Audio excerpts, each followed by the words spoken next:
What's up, Broncos country? We continue our offseason position preview heading up into NFL training camp for the Denver Broncos. Today's focus is the tight end position. We take a look at the key additions, departures, what the roster looks like as is, and maybe how some preseason play can impact some players maybe moving up or down the depth chart. We break it down on today's brand new episode, Locked On Broncos. It's the Locked On Podcast Network, your team every day. You're listening to the Locked On Broncos podcast, hosted by Cody Roark, your daily Broncos podcast. From the South Stands to the end zone, I'm your host, as always, Cody Roark, director of video content at Pro Football Network and Broncos analyst for the Locked On NFL Network. You can follow me on Twitter at Cody Roark NFL. You catch me here 5 times per week, most of the year. For the next couple of weeks, we're going to have 3 episodes per week here on the YouTube channel and on your favorite podcasting platform, Apple Podcasts, Google Podcasts, Spotify, or the Odyssey app. Make sure that you are following or subscribed to the podcast as we get closer to the NFL season, where you will get daily coverage of the Denver Broncos. Today's episode of the show is brought to you by our good friends of the RockAuto.com. Amazing selection, reliably low prices, all the parts your car will ever need.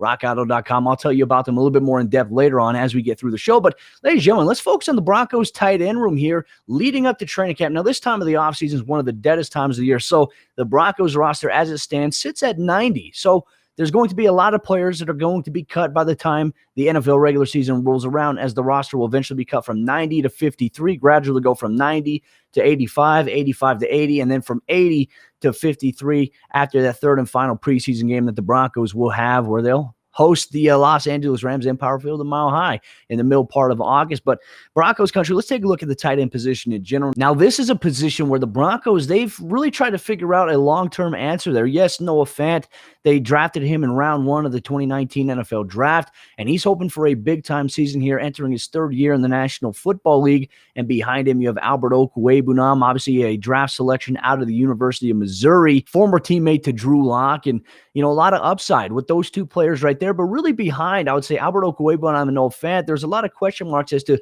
who could be that 3rd tight end, maybe even the 4th. Because I think that in today's NFL, yes, you see all these 3-by-1 wide receiver sets, but you do need tight ends that can block, because tight ends, and how we've seen in the Broncos offense the last couple of years, not only have tight ends been used as blocking pillars, but they've also been used as extra pass protection. I mean, the Broncos, they'll utilize a 2 tight end set, and they'll use both of those guys as extra protection on passing plays. Usually it involves, 1-man or 2-man routes and maybe a tailback swinging out of the backfield, but it also helps to have a numbers advantage against maybe some of the best pass rushing teams in the National Football League. But when I look at the additions this offseason for the Broncos, we really take a look at some of the free agency signings. Now, for the Broncos, when I look at the roster, they only have 5 tight ends on the roster. I think you can consider 6 if you factor in Andrew Beck, but they have Shaun Beyer, who is a rookie coming out of Iowa, and there's that connection there. I mean, obviously, tight end coach Wade Harmon has those Iowa connections in terms of the coaching tree. Obviously, you have 2 Iowa tight ends with Shaun Beyer and Noah Fant.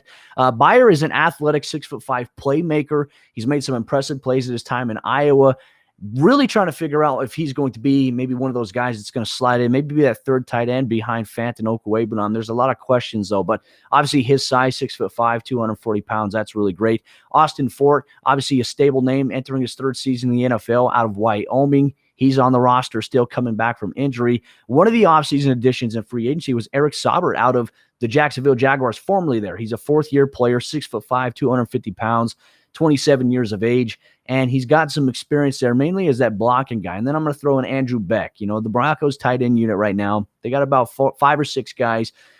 Beck is more so used as a hybrid fullback, but I don't think that the Broncos are going to invest too much in the fullback position this year. I think it's going to really translate to the H-back. So I like to throw Beck in there because he can do that. I mean, he can catch the ball. He can block effectively. He is a weapon for the Broncos. But really, when you talk about offensive playmaking threats, it's Noah Fant and Albert Okwuegbunam. So far of what we've seen, Okwuegbunam's coming off of ACL surgery. But in terms of key departures for the Broncos this offseason, former tight end Jake Butt signed with the Chicago Bears. And that was a story I touched on a little bit a couple weeks ago, but I really feel like Jake Butt he gets so much hate, I think, by Broncos fans. You know, there were so many expectations for Jake Butt, obviously coming out of Michigan. Then he tore his ACL in the bowl game, and it's really hard to come back from that knee. And then he had another injury, and then you had another knee injury. I mean, it is a cycle that I think was just absolutely detrimental to Jake Butt, and it really created a sour perspective by fans. And that's the thing, too.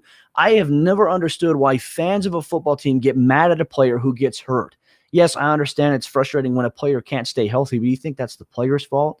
That's not the player's fault, man. But really happy for Jake Butt. I can tell you this, the Broncos players were so excited for him. They're so supportive of him as well, and they're rooting for him to succeed in Chicago. He was a phenomenal teammate when he was in Denver, and also just a great human being. And Graham Glasgow said the most handsome and best blocker that he's had on the field alongside him. So obviously Graham Glasgow throwing some love towards Jake Butt's way. Obviously wish him the best. Troy Fumagalli, his contract expired. The Broncos did bring him back last season because of the injuries at the tight end position.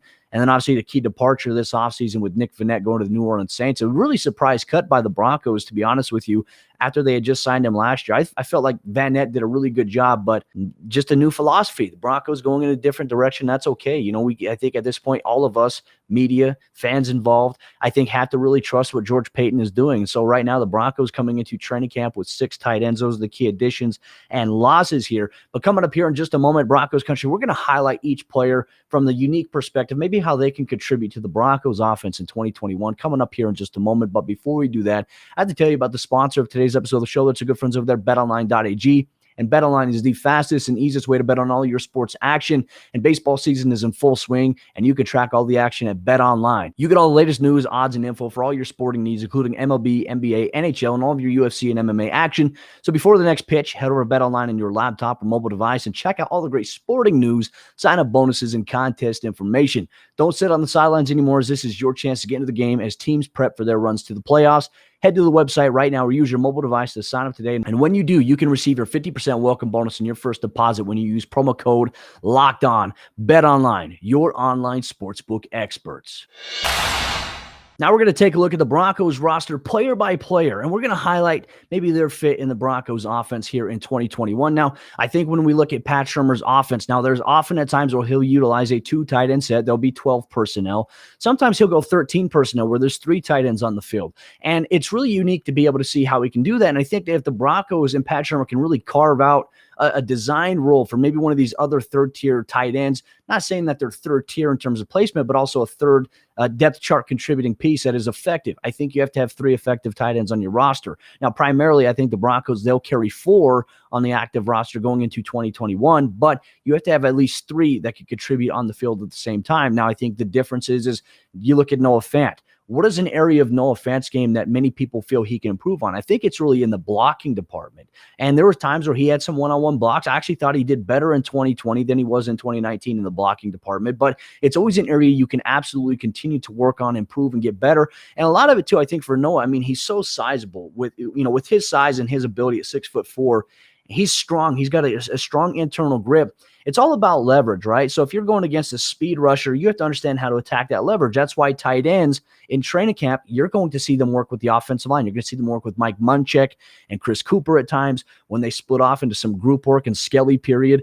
That is useful. And if you can't block as a tight end in the NFL, you better contribute. You better hope that you can be a threat in the passing game. But if you are a well-rounded all-around tight end, and I hate to make this comparison, but if you look at Travis Kelce can block and he can catch, and that's why he's one of the top tight ends in the NFL. Noah Fant can get there. And we talked about on Lockdown Broncos just about a couple months ago how the Broncos can utilize Noah Fant even more to give him a chance to be one of the best tight ends in the NFL. The possibility, the potential is there for Fant. He's just got to continue to grow into it. Now, I think that for Noah Fant, I would love to see him utilized more on the outside. Use him in some of these one-on-one matchups against smaller defensive backs, especially if you can move a Cortland Sutton or a Tim Patrick on the inside the slot, which they can absolutely play that position too.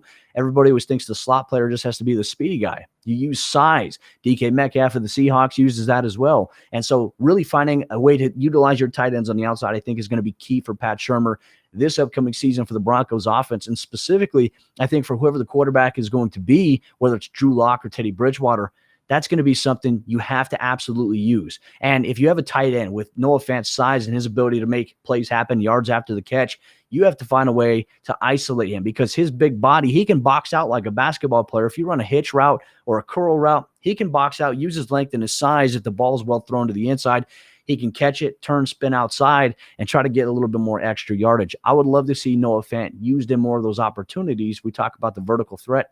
Absolutely. Now let's go to Albert Okwuegbunam, 6'5", 258 pounds, athletic, and we really saw his coming out game against the New England Patriots last season for Drew Lock and the Broncos. The thing that surprises me the most about Okwuegbunam is he just got this high motor, and he's not afraid to block as well, which is why I feel like he can really carve a rollout for himself in Pat Shurmur's offense here in 2021. And the reason I say that, because last year we saw him amplify the Broncos' chances inside the red zone. Now, in that Patriots game, there were a chance he could have 2 touchdowns in the red zone. He had 1 drop, and he also had one where he was out of bounds. And that was an issue that I think you look back on in the film, you say, wow, the Broncos, if they actually convert on a couple of those plays, they beat the Patriots handily last year. I mean, it's not even close. It's not as close as it was. And maybe Denver is not forced in a position that fourth quarter to have to throw the ball to help starve off that Patriots defense. And I think that's where we saw some of the lines get blurred. And obviously for Okwuegbunam too, that non-contact ACL injury was rough, but from what I've been told, he has progressed really well through offseason rehab. He's not going to be a full participant right away once training camp starts here at the end of July, but he's going to get an opportunity to work his way in, ease in. There's a roster spot for him. He's not in danger of not making this roster. So Okwuegbunam is one of those players there. I want to talk about Austin Ford. Obviously, the evident injury concerns has been something that many people have talked about, but I think that we're past the point too of focusing on injuries because we can always look at a player who's been hurt and say, hey, what if this guy gets hurt again? It's the nature of the business. You're never going to be 100%, but for Austin Fort, he's doing really well right now. He's healthy. He's maintained through minicamp and OTAs, training camp. If he can stay healthy through there, I think he's got the best chance to be that number 3 tight end for the Broncos with his size alone. 6'4", 244 pounds. He's athletic. He can go up and catch the ball, and he's also a pretty damn good blocker. I was able to see him up close and personal in training camp in 2019, and then bam, you have the Hall of Fame game, the ACL injury occurs, and we haven't been able to see much since, but he's had a really good mini camp and OTAs from the blocking perspective, and also as a receiver, he's become a little bit of a security blanket, and if any quarterback can find solace in a tight end, you're going to be a happy camper regardless of who's catching passes because you're going to have the ability to distribute the ball not only just to your wide receivers, but to a wide variety of different tight end contributors as well. And that's the most important part of the NFL game. Then we're going to go down Eric Saubert to look at him, 6'5", 253 pounds, 4-year veteran in the National Football League. You know, to me, I don't know just yet what type of role he will carve out for himself for the Broncos. And we're talking about a player overview here. But outside of that, I mean, with his size at 6'5", I imagine he's probably going to be brought in to be more of a blocker, not much of a receiving threat. But then again, we will be surprised. I mean, you have to be able to do both. And it sounds cliche that you bring in a guy just to block. You have to have a guy that can catch, whether it be on a block chip 1001, release to the flat, catch the ball, and maybe make a play upfield as we saw Nick Vannett. I mean, that was really his bread and butter. Nick Vannett was never really a vertical threat for the Broncos. And so maybe Eric Saubert is that Nick Vannett role at a cheaper price market. So we'll see how Saubert plays into the mix there. Shaun Beyer, athletic. Like I said, he's one of those athletic guys. In my opinion, I feel like there will probably be more competition between Beyer and Andrew Beck than anybody else. I think that Beyer will probably play that H-back hybrid role, the sniffer, the kind of flex fullback. Not really designated as a fullback anymore. So those are the Broncos tight ends here. And we're going to get into their production and maybe the roster projections. Maybe the Broncos are going to go with the tight end position. Coming up here in just a moment, Broncos country. But before we get to that, to tell you about the 2 other sponsors of today's episode of the show. That's our good friends over there at Built Bar and RockAuto.com. And Built Bar is the best tasting protein bar that's out there on the market today, folks. I love Built Bar because the bars, they taste legitimately like a candy bar. They're the best tasting protein bar out there.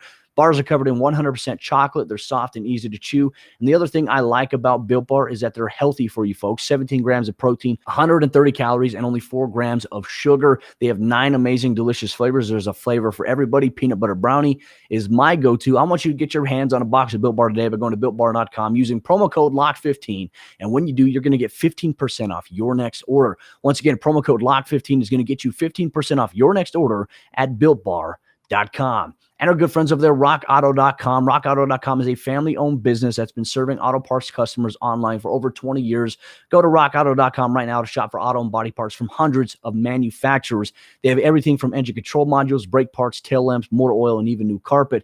Whether it's for your classic or your daily driver, you get everything that you need in a few easy clicks delivered directly to your doorstep. The rockauto.com catalog is unique and remarkably easy to navigate. You can quickly see all the parts available for your vehicle and choose the brand, specifications, and even the prices you prefer. And best of all, prices at rockauto.com are always the same for everybody and are always reliably low, whether you're a professional or a do-it-yourselfer. Why spend up to twice as much for the same parts elsewhere when you can go to rockauto.com right now to see all the parts available for your car or truck? Right, Locked On Broncos in there. How did you hear about us, box? So that they know that we sent you. Amazing selection, reliably low prices, all the parts your car will ever need. rockauto.com. Now getting into our roster projections and even player projections for the Broncos tight end position coming up here in 2021. Now, obviously, the 53-man roster is always a limitation when you look at the number of Broncos wide receivers there are currently, DBs, cornerbacks, safeties, the combination. You're probably going to have more depth at that position than anything. But the last couple of seasons, we've seen the Broncos have 4 guys on the tight end roster. And I think that with the roster flexibility of having an added practice squad bonus to 16 players rather than 11, and the flexibility to call somebody back from injured reserve if somebody goes down, you can designate players on your practice squad that are protected. I think that the Broncos, I think they roll with 4 tight ends on the active roster this season. I think they keep 1 or 2 on the 16-man practice squad because you never know. Durability, injury issues could always arise. It's something that we always see, and I know that Noah Fant in this past has dealt with ankle injuries, and that's been something that's hindered him. But I don't think that's going to be too much of a case here in 2021. Knock on wood, that is the hope here.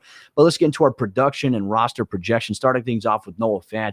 I think that if the Broncos utilize him and they can increase his average depth of target to about maybe 8.5 yards rather than 6.4 when they target him, I think he's going to have more of an opportunity to make plays as a vertical threat. I mean, when you can line him up on the outside in a one-on-one situation against a smaller DB or a safety, I think that's a matchup advantage that the Broncos have there. Now, I think for Fant, even if his number production in terms of yards is not 1,000 yards, look, if Fant could become 1,000-yard receiving tight end, that's great. But I think with the Broncos' weapons at wide receiver, is it realistic to think that Fant could get 1,000 yards receiving here in 2021?